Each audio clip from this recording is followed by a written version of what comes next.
Praise the lord. ముందుగా మీ అందరికీ దేవుని పేరిట శుభములు కలుగునుగాక. ఈరోజు మనం నిర్గమకాండం 32 నుండి 34 అధ్యాయాలను ధ్యానం చేసుకుందాం. ధ్యానం చేసుకునే ముందు చిన్న ప్రార్థన. పరలోకపు తండ్రి, ఈరోజు నీ వాక్యమును ధ్యానించబోచుండగా మా హృదయాలను తెరువుము. ప్రజలను సంతోషపరిచే మనసు కాకుండా నిన్ను సంతోషపరిచే హృదయాన్ని మాకు దయచేయము. ఒత్తిడిలో లొంగిపోకుండా సత్యంలో నిలబడే ధైర్యాన్ని ఇవ్వము. ఈ సందేశం కేవలం మాటలుగా కాకుండా మా జీవితం మార్చే మహిమగా మార్చుము ప్రభువా. యేసుక్రీస్తు నామంలో ప్రార్థించుచున్నాము తండ్రి, ఆమేన్. ఇక టాపిక్లోకి వెళ్దాం. ఈ 3 అధ్యాయాలు ఇశ్రాయేలీయుల ఆత్మీయ జీవితంలో ఒక కీలకమైన పిలుపు. పాపం, మధ్యవర్తిత్వం, క్షమ, మహిమ అనే 4 దశలు ఇందులో స్పష్టంగా కనిపిస్తాయి. మొదటిది బంగారు దూడ మరియు విరిగిన ఒడంబడిక. మోషే సీనాయి కొండ మీద 40 రోజులు ఉపవాసంతో దేవునితో ఉన్నాడు. దేవుని మహిమ, ఆజ్ఞలు, ఒడంబడిక పలకలు అందుకున్నాడు. కానీ కొండ క్రింద ఉన్న ప్రజలు వేచి ఉండలేకపోయారు. మొదట వారు అనిశ్చితలో ఉన్నారు, తర్వాత అసహనంలోకి వెళ్ళారు, చివరికి అవిశ్వాసంలో పడిపోయారు. వాళ్ళు దేవుని అద్భుతాలు చూశారు కదా, ఎర్ర సముద్రం చీలడం చూశారు, మన్నా తిన్నారు. కానీ ఒక ఆలస్యం వారి విశ్వాసాన్ని కదిలించింది. మనము కూడా అంతే కదా. అద్భుతాలు చూసినా ఒక ఆలస్యం వచ్చినా మన హృదయం కదిలిపోతుంది. అలా ఉన్న ప్రజలు మోషే ఎక్కడ తిరిగి రాడేమో అని, మనకు కనిపించే దేవుడు కావాలి అని ఆలోచించారు. అహరోనును ఒత్తిడి చేశారు. తమ బంగారు ఆభరణాలు ఇచ్చి ఒక బంగారు దూడను తయారు చేసుకున్నారు. ఇదే మనలను ఐగుప్తు నుంచి తీసుకొచ్చిన దేవుడు అని చెప్పి ఆరాధించారు. దేవుడు ఇచ్చిన ఆశీర్వాదాన్ని వారు దేవుని స్థానంలో పెట్టారు. ఇది కేవలం విగ్రహారాధన కాదు, ఇది అసహనం, అవిశ్వాసం, ఆత్మీయ ద్రోహం. అందువల్ల దేవుడు కోపగించాడు. నీ ప్రజలు చెడిపోయారు, ఈ జనమును నాశనం చేస్తాను అని మోషేకు చెప్పాడు. ఇప్పటి వరకు నా ప్రజలను పిలిచిన దేవుడు ఇప్పుడు నీ ప్రజలు అన్నాడు. అంటే పాపం సంబంధాన్ని దూరం చేస్తుంది. ఇక్కడే కథలో అత్యంత గంభీరమైన ఘటన ప్రారంభమవుతుంది. రెండవది మోషే మధ్యవర్తిత్వం.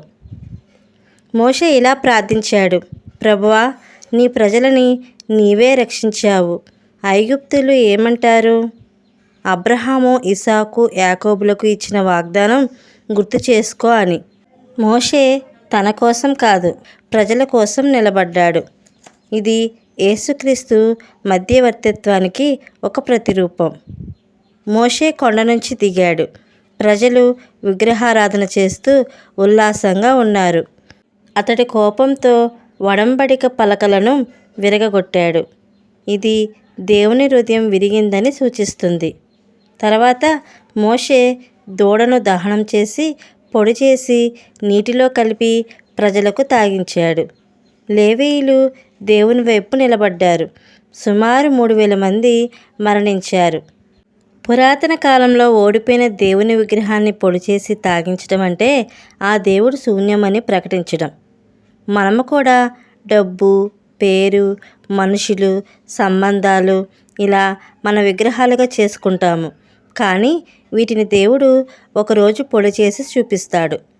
నువ్వు చేసుకున్న విగ్రహం నిన్ను రక్షించదు, దానిని పొడి చేసే దేవుడే నిన్ను కాపాడగలడు. కనుక మోషే అక్కడితో ఆగకుండా మళ్ళీ దేవుని దగ్గరికి వెళ్ళి ఇలా అన్నాడు, వారి పాపం క్షమించు, లేకపోతే నీ గ్రంథంలో నుండి నా పేరును తుడిచివేయు. ఇది ప్రేమ యొక్క అత్యున్నత స్థాయి. ఇప్పుడు 3 దేవుని సన్నిధి లేకపోతే. దేవుడు అన్నాడు, నేను దూతను పంపుతాను, కానీ నేను మీతో రాను. ఇది పెద్ద పరీక్ష. అప్పుడే మోషే ఇలా సమాధానమిచ్చాడు, విజయం ఉంటే సరిపోతుందా? పాలు తేనె ప్రవహించే దేశం ఉంటే సరిపోతుందా? నీ సన్నిధి మాతో రాకపోతే మమ్మల్ని ఇక్కడ నుంచి తీసుకుపోకుము. అసలు ఆశీర్వాదం భూమి కాదు, దేవుని సన్నిధి కావాలి అని మోషే దేవునితో చెప్పాడు. మోషే దేవునితో ముఖాముఖిగా మాట్లాడేవాడు. అతడు మరో కోరిక అడిగాడు, నీ మహిమ చూపించు అని. దేవుడు అన్నాడు, నా సాన్నిధ్యం నీతో ఉంటుంది, కానీ నా ముఖము నువ్వు చూడలేవు. ఇప్పుడు 4వది, క్షమ మరియు మహిమ పునరుద్ధరణ. దేవుడు కొత్త పలకలు తయారు చేయమన్నాడు. మోషే మళ్ళీ కొండపైకి వెళ్ళాడు. దేవుడు తన స్వభావాన్ని ప్రకటించాడు. యెహోవా కరుణ గుణశీలుడు, దీర్ఘశాంతుడు, కృపాసత్యములతో నిండినవాడు. ఇది బైబిల్లో దేవుని స్వరూపానికి అత్యంత అందమైన ప్రకటనలో ఒకటి. దేవుడు పునరుద్ధరించాడు. మోషే కొండ నుంచి దిగినప్పుడు అతని ముఖం యేసుక్రీస్తు యొక్క ప్రతిరూపంలాగా ప్రకాశించింది. అతడు దేవుని సన్నిధిలో గడిపిన ఫలితం అది.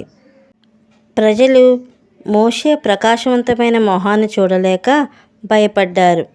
అతడు ముఖంపై కప్పు వేసుకున్నాడు. దేవుని సన్నిధిలో ఉండేవారి ముఖం ప్రకాశిస్తుంది. ఇప్పుడు ఆత్మీయ పాఠమేంటో తెలుసుకుందాము. అహరోను తాత్కాలిక శాంతి కోసం శాశ్వత సత్యాన్ని వదిలాడు. అతడు అనుకున్నాడు, ఇలా చేస్తే ప్రజలు సైలెంట్గా అవుతారని. కానీ కాంప్రమైజ్ ఎప్పుడు సమస్యను తగ్గించదు, దానిని పెంచుతుంది. మోషే కొండపై దేవుని సన్నిధిలో ఉన్నవాడు. అహరోను జనసమూహం మధ్య ఒత్తిడిలో ఉన్నాడు.